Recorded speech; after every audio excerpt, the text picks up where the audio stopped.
Hello and welcome to the Bend Like Bamboo Resilience Show. To bend like bamboo is to master change with flexibility. And on the show, I get to interview very special guests all about resilience and how to master it in our minds, in our bodies, and in our lives. And on the show today, I have the lovely Paul Biguera. Did I get it right? You did that well. Yeah. We sat here before just trying to, I wanted to pronounce Paul's surname correctly. I think I did it well. You did very well. And as I said, it's a little Spanish lesson all by itself. Love it. And Paul, you are a wonderful man and a writer, a TVC director and producer, and also a volunteer firefighter for Rye CFA. Yeah. How did you get into that? That came about, I moved down to Rye about 12 years ago. And many, many years before, I'd been involved in doing charity work and community work. And it was time for me to get back into something new. So moved to town, didn't really know anyone, was quite literally driving past the fire brigade and it said volunteer fire brigade. And I thought, I'm going to do that. Yeah. I mean, because, who doesn't want to drive a fire truck? Exactly. Oh my gosh, that's really cool. I have to join in one day because that sounds like so much fun. It is exactly as exciting as you hope it would be. Yeah. So I met you down in Rye. The people that know me well know that I've been living up there for the past few months, and mutual friends of you and I introduced us, and since then we've become very good friends. Yeah. Yeah, it's been really great getting to know you and your work, and we are both very similar and we have a lot in common, and I just couldn't wait to have you on the show. So thanks for coming on. And it's going to be such a juicy show today because you've been through such an inspiring ride and I can't wait to talk all about it. So let's start with you being the writer. How did you get into that and when did that start? It's quite a long story and it plays into the whole resilience thing quite well. I've probably always been a writer. I've always done it. I've always journaled. I've always written things, but I spent, quite honestly, a good couple of decades avoiding it or avoiding approaching it from a professional standpoint because I didn't think I was educated enough, didn't think I was good enough. Yeah. Who am I to say I can, because I love writing and I admire good writers so much. It's like, who am I to say I'm a writer? So it quite literally took me getting to the point of having, so far in my life, my one and only ever panic attack. Yeah. Realizing I wasn't dying and catching my breath and collecting my thoughts, and over the following sort of week or so, really thinking about what happened there. And I realized at the time I was utterly miserable because I wasn't pursuing writing, and I had a choice. So I pretty much reorganized my life around starting to pursue a writing career, which in itself was terrifying. Yeah. Yeah. Why? Well, it's something I'm doing later in life. It's a dream I had that I thought, you know what, I've let that dream go. I didn't pursue it. It's never going to happen. I've wasted my life is one of the thoughts I had. Yeah. And it took me sort of really committing to doing it to realize it felt like a very thin veil was pulled away from in front of my eyes, and it was sitting right there. Now, the scary bit is, yes, I can do it. I can pursue it. I can, try my best, but there are no guarantees. I know if it was the Hollywood movie version, there would be a guarantee and be a nice juicy deal at the end, but there are no guarantees. Yeah, that's right. And that's what is the scariest part about chasing your dreams, isn't it? Yeah. It's, you don't really know. Yeah, I guess it's always in hindsight. It's always people go, oh, that was destined, or, that was going to happen, or, you worked so hard, it was bound to occur. Yeah. But in the stories that we hear about where it does work out, there are plenty of people who pursue their dreams and for whatever reason, they get thrown off their path or they get pushed in another direction, and you don't hear those stories as much. What were you doing before you decided to actually do the writing?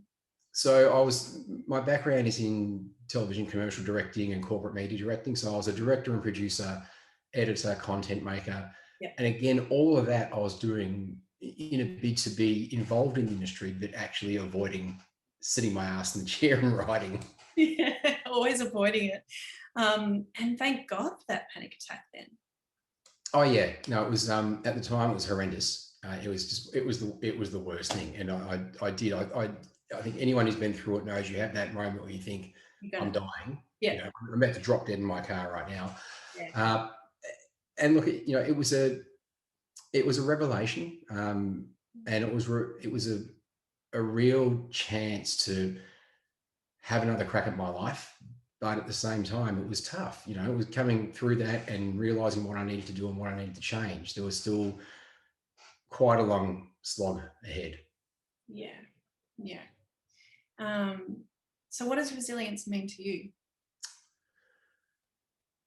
Resilience for me is the ability to take the inevitable knocks that life's going to deliver you and keep pursuing your goals anyway. Yeah. It's probably something I learned a lot about from my mum.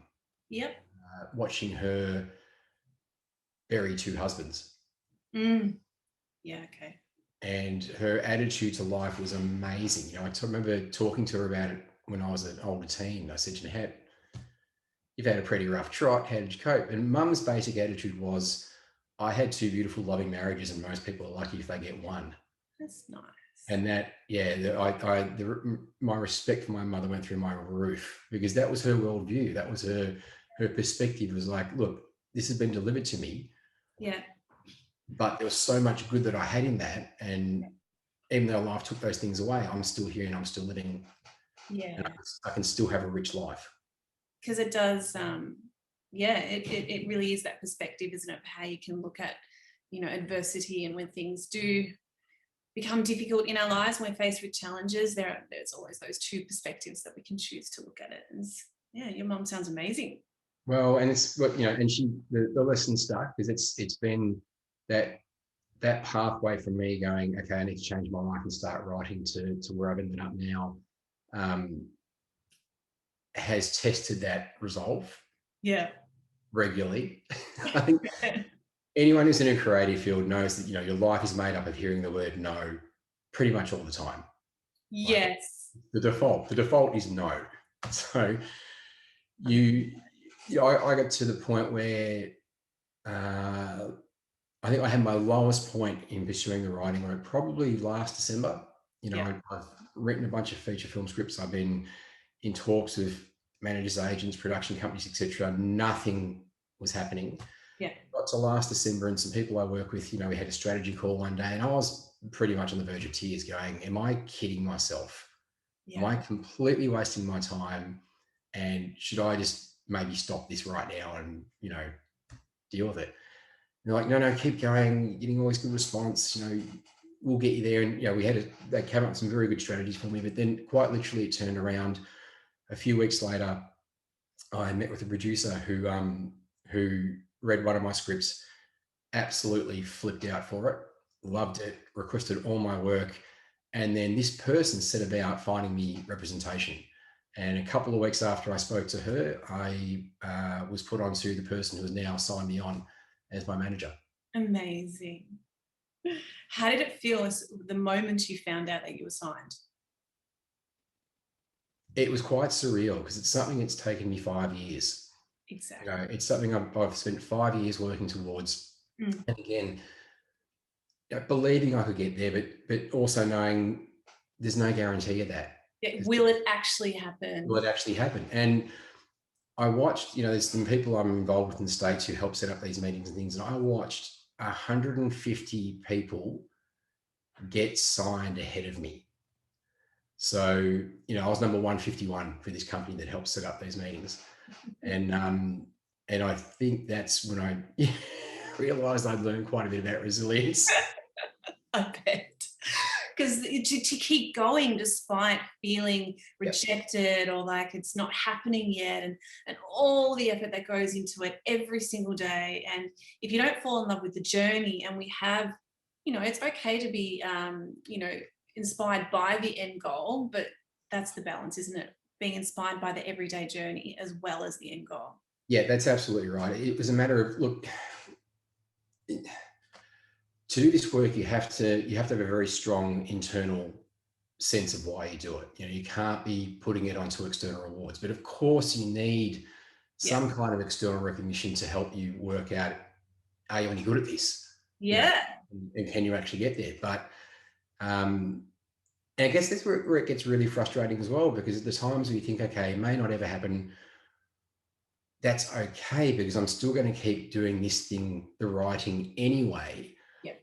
It's also a little bit heartbreaking as well, because you go, I know I'm going to do it anyway, no matter how tough things get, no matter how many rejections I get. If I never get a thing produced, if I never get a thing made, I'm still going to be doing this anyway.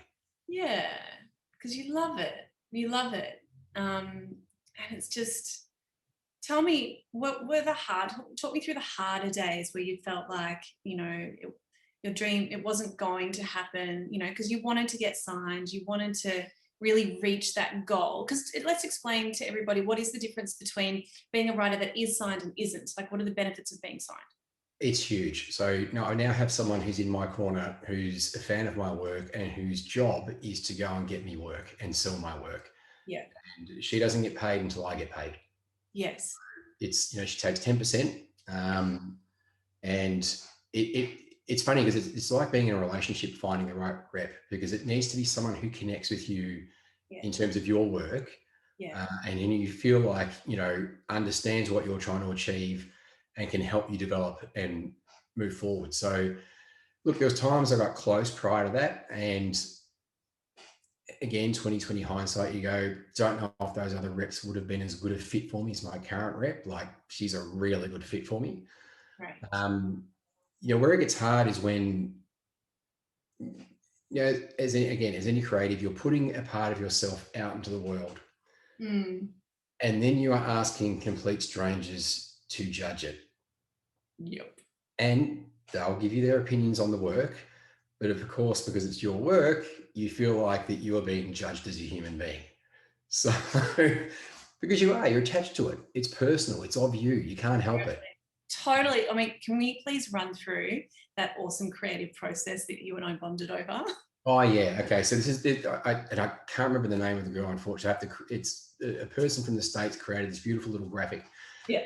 And she just describes the creative process. And I actually have it sitting at my computer as well. It's exactly this. It's 6 stages. Yeah. And it goes, whenever you work on something, it goes, this is awesome. This is tricky. This is shit. I am shit. Yes. This might be okay. This is awesome. And I have gone through this on everything I have written. I'm actually totally. This morning I was floating around that this is shit. I am shit. I'm perfect. I'm laughing. I totally get it. It's like, and that point where you go, oh, I'm shit. Oh, this could be good. Yeah. It's awesome. Yeah. It's so good. It's so true. Accurate. It is so frighteningly accurate. So going back to some of the hard bits is like, so you put this stuff out there. So you've got it back to the, I think this is awesome. And then you put it out there. Yeah. And then someone tells you have an ugly baby. Like, not only do you have an ugly baby, you have a baby that should never be taken out into the light of day and locked in a cupboard. Yeah. And don't despoil the world by bringing this baby out in front of people ever again. Yeah. And it's interesting because the script that producer latched onto, who was become a huge fan of my work, that exact same script with not a comma or full stop in a different place, was hated by other people. There's a couple of people who actively hated it. Yeah, and that's going to happen, isn't it, with everything? Don't they say a third of people will love you, a third of people will be like, okay, and then a third will hate it. Yeah, and I think that a part of the challenge is threading that needle of going, is it actually something that's not working and needs work? Yeah. Versus going, no, this isn't the shape I need it to be, and this person's just not responding to it. And there's always going to be that tension of going, do I listen to that note, or do I go, no, maybe I don't need to listen to that note? Gosh, the belief in yourself that has to occur for that. How do you do that? Like, what do your daily rituals? In terms of the belief in myself, I think the work itself gives you that. I think if you keep producing the work over time and you can take an honest evaluation of where you are, you will hopefully see progression. Yeah, and if you can be authentic in that, then you just know. Yeah, you know, look, you've got to back yourself, but you've also got to have the humility to say, I could be wrong on this one, or maybe Yeah. that isn't working that well. So it's, and look, and again, you do get some external indicators. You have, in terms of writing, you have competition entries, you have feedback from people, but you still need to balance all of that with being, yeah, true to yourself and being really honest with yourself. Yeah. Yeah, and to be open to suggestions and criticism, and just to be, Yeah. it really does require a lot of self-love, because amongst, you know, people judging your creative work that comes from you, your heart. It's like when I used to write songs and I was writing to singing, it felt the same. I felt so vulnerable and so exposed sharing that creativity. And when I was young, I needed everybody to love it, everybody, which was ludicrous and ridiculous now that I understand and I'm a bit older and I'm a bit wiser. And even with the work I do now, I've learned that I don't and shouldn't need everybody to love it or like it, because not everybody will need it either. And no, and I think it's part of that artistic process of going, understanding very clearly what you're trying to achieve with whatever piece of work that you're producing. And as long as you've achieved your goals and you have worked to your best and you've developed as an artist, then you know what? It actually doesn't matter what anyone else thinks. Of course, it's nice if other people like it, but that's not the point. The point is, the point is, am I growing as an artist? Am I being true to what I want to say? And you're really passionate about helping other artists believe in themselves, aren't you? Yeah, look, I've got an ambition to start a foundation. Yep. That will ideally work with people in regional areas who wish to break into having a writing career, or showing them a pathway and providing resources for people to think, you know what, this is something I could do. I came from a coal mining town. Yep. And I had a great education and a great family, but that environment and where I lived, writing wasn't a career option. And there was no pathway. And I guess this is the hard thing even now with starting a writing career. Everybody's journey into that career is completely different. It's not like you can go, medicine's a great example. You go into the degree, you go into the residency, you become a doctor, and it's great. It's a clear process you can follow and you know what the outcome is going to be. Every single person who's got themselves repped and broken into the screenwriting industry has a completely different path. And what works for one person isn't necessarily going to work for someone else. True. How do you set up your days to be creative in your writing? I know my process. I know how I work. And so there's two parts to my process. One is, don't fetishize the writing. So you get some people who go, I'll write when I have a nice studio with the view of the ocean and my feather quilled pen and my 120 GSM paper and someone serving me chai tea. It's like, I can write anywhere. I can write on anywhere. I can write on anything. My favorite tool is a fine line pen and the paper, and I'm off and racing. Yeah. The other side is treating it like a blue collar job. I actually had someone ask me this morning. They said, they were saying, you know, do you write when you're inspired? And I say, no, I write all the time, and then inspiration catches up. Yeah, cool. So I don't wait to be inspired. I sit down pretty much each morning. I start by about 7:30. I'm journaling and doing sort of like warm-up pages. Yep. And then I'm back at the computer or wherever I happen to be, and I'm writing for a good solid half day. Yeah. And then usually my head's turning to porridge a little bit by then. Yeah. I'll take a break and do whatever else for the rest of the day. But I prioritize the writing, even though I'm not paid for it. I haven't been paid for it. I prioritize that and go, that has to happen first in the day for me. What kind of things are you writing for, particularly your manager now? I love this. I love when we were celebrating, it was like, you're managed. Yeah. I write, I'm a naturally cheery person who likes to write really dark stuff. So I'll write crime thrillers, psych thrillers, horror.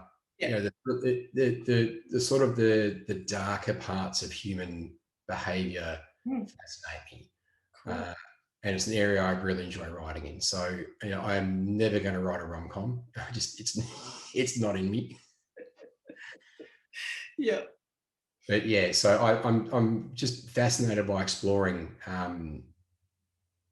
how we tick and what makes people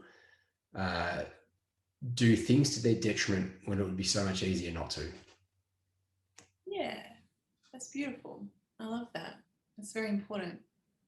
Do you have a favorite masterpiece, writing piece or book that inspires you, maybe when you were younger or even now? Oh God. I threw that in there, sorry. Yeah, I wasn't ready for that one. I just kind of thought of it in the moment. It's like, well, actually, no, I do, maybe not so much a single piece, but I was very, very heavily influenced by the writers George Orwell and Aldous Huxley. okay. When I got onto them in high school, and then when I finished high school, I made a point of reading everything I could get my hands on that they'd written. And they, even though it's not so obvious in my work, it's always in the background, the kind of work they did. Current writer, a guy called James Ellroy, who's an American crime writer. Yeah. He's probably had a very big influence on my writing style. Cool. And it's because that's the other thing you sort of got to work on over time. And again, your artistic side is about finding your voice. Yeah. And how do you express yourself, and how are you creating something that is undeniably yours? It's a personality, isn't it? Yeah, what's the thing? One of the things I love about reading is that, you know, when you're reading something that's well written, you really get to get a sense of how that person thinks. Like, to me, it's such an interesting insight into that writer's thinking and how they see the world. That's why I love it. It's beautiful. That's very true. So, you know, prior to diving into your dream, you know, of writing full time, you know, you were doing other work, which, you know, in the TV world, and then you decided you had your panic attack. And then, you know, as a kinesiologist, I understand that panic attacks are when there's a built up energy of something that's unresolved within yourself, or something you're not looking at that's out of your awareness. And so that came up. And then you dove into it and you loved doing it, but it just felt like every day, were you really going to get to that goal where you wanted to be a pro writer, which, you know, entails being managed and being able to get, you know, your writing out into scripts and, you know, maybe even made into movies one day. So having gone, and now you're managed, you achieved it. So having gone through all of that and the resilience required to keep going, what did you learn, and how is your life better having gone through it? I learned a lot.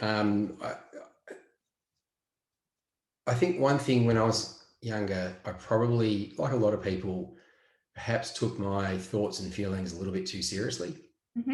So I've gotten a lot better at just recognizing that when big or difficult emotions are coming up, or there's thoughts going on that aren't that helpful, that don't worry about it. Just let them be.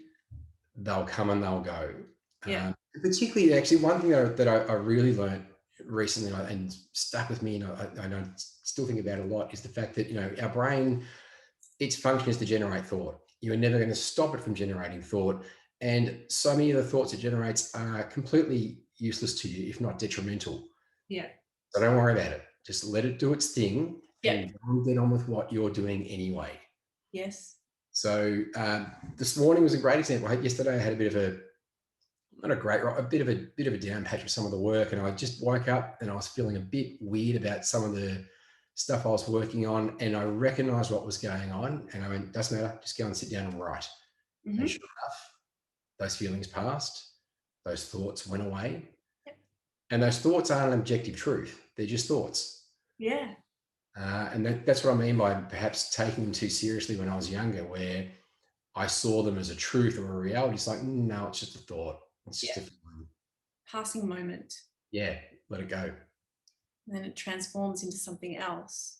Yeah, and it's been, I think the last 5 years of this journey has prepared me for the next 5 or 10, because Yeah. I'm going to go through just as much rejection and heartbreak in this phase now. I mean, yes, I now have someone on my team. I have someone that's, backing me and believes in me.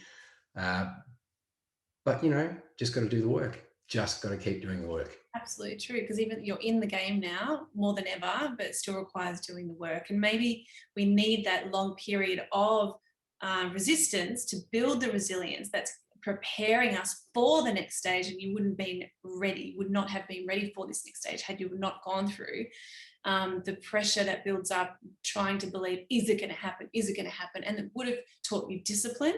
Yeah. You learned how to control your emotions and your thoughts, like you just explained. And maybe that's what had to happen before this next stage manifested for you. Yeah, and I think a really key thing is you can't think your way into resilience. I love that. Why not? Well, because you have to. It's an active thing. Resilience is an active process. So you have to endure what for you are difficult and painful things. Everyone's level of pain and difficulty is different. That's completely fair enough. But it doesn't get. It's like a muscle. It doesn't get built if you're not facing adversity.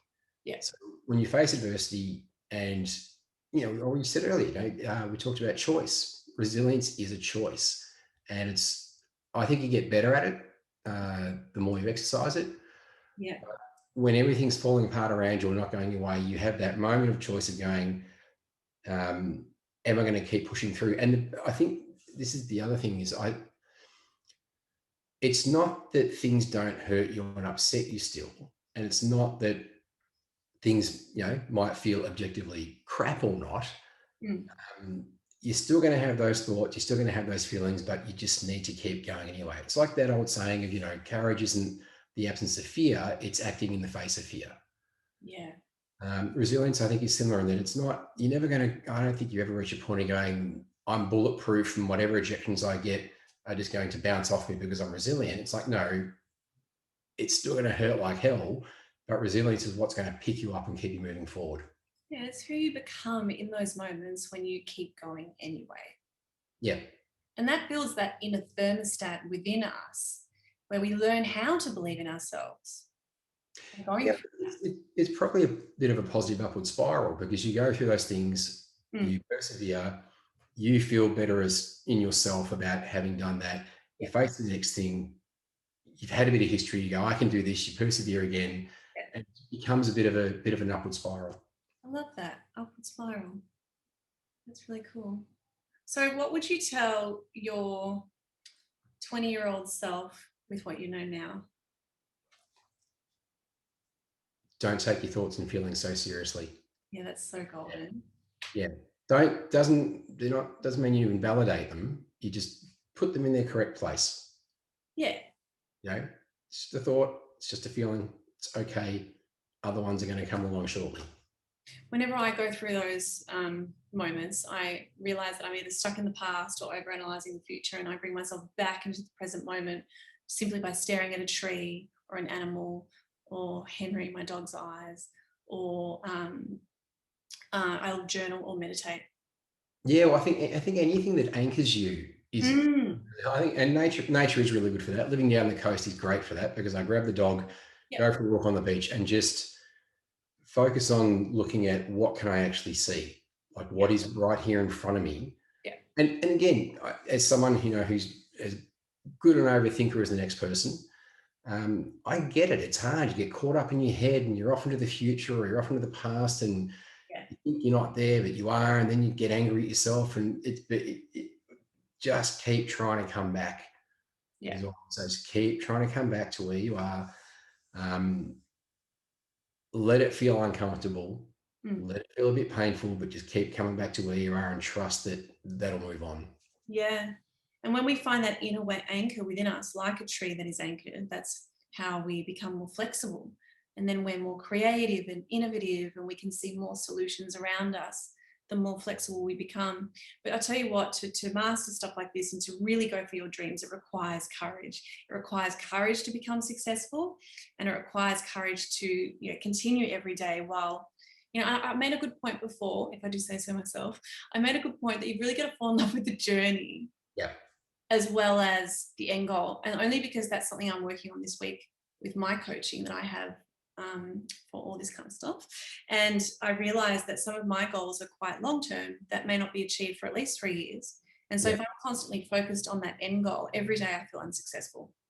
And so I was going to point out, for a lot of people, 3 years isn't long-term. It might be mid-term, you know. And for an Aries like you and I, it's long-term.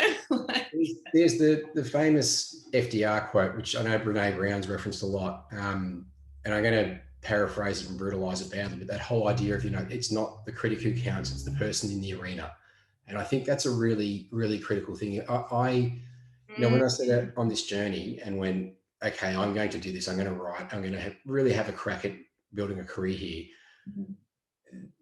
In the back of my head was always the thought that, and it doesn't matter what happens because at least I was in the arena.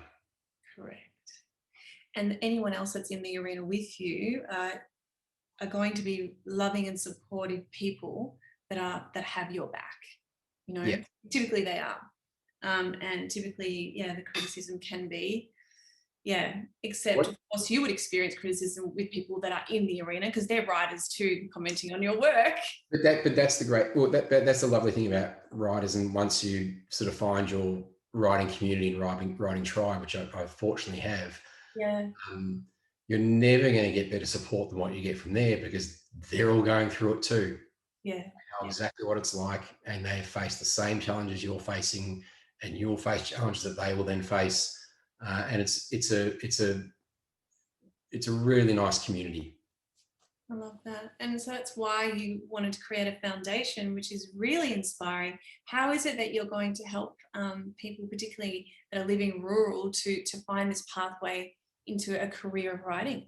Look, there's a bunch of thoughts rattling around in my head. It'll be a mix of, I'd like it to get to the point where we can offer stipends or grants for people to take the time to go and write, as well as providing education and not so much writing craft education. There's plenty of stuff out there around that, more career oriented and more how do you have a career in this field, so that people can engage with the foundation and go, there is stuff here that's showing me a viable path to have this as a potential option to pursue as a career. It's up there with being, it's up there with anything that else you've shown in Careers Day or in school going, that is an option. I could do that. I think it's great. I think it's really inspiring, and, good on you for the work that you do, and congratulations for hitting a pretty big milestone. It is. It was an awesome feeling to be able to go, I've now reached that step. But I think I said to someone the other day, this is a marathon, and it's like, I've just got to the first water station, which is great. I've got that little refreshing hit of water. Yeah. Still plenty of the race to go. There's more to go, but you're ready now. You're ready. And that was the whole point. Thank you so much, Paul, for sharing your journey. And I know you're going to inspire a lot of people that are going to be listening to keep going, no matter what. Just keep going, stay focused on your why, on your goal, and find a way to just fall in love with the journey, and you'll get there. And so I just want to add one thing there is, and, if you're having a down day, that's all right. If you're having a moment of being full of self-doubt and self-loathing, and it's okay. You're not going to be upbeat about this the whole time. It's simply not possible. It's in those moments, recognize them for what they are, have a bit of a laugh about it, and then get on with it. And it will move into something else, and it will become creative inspiration, and that polarity that then brings in, the joyful processes. Awesome. Thank you so much, Paul. Oh, you're welcome. Thank you. All right. Well, everyone, no matter what you are going through, you can overcome it and discover what you are made of. All right. See you guys next time. Bye.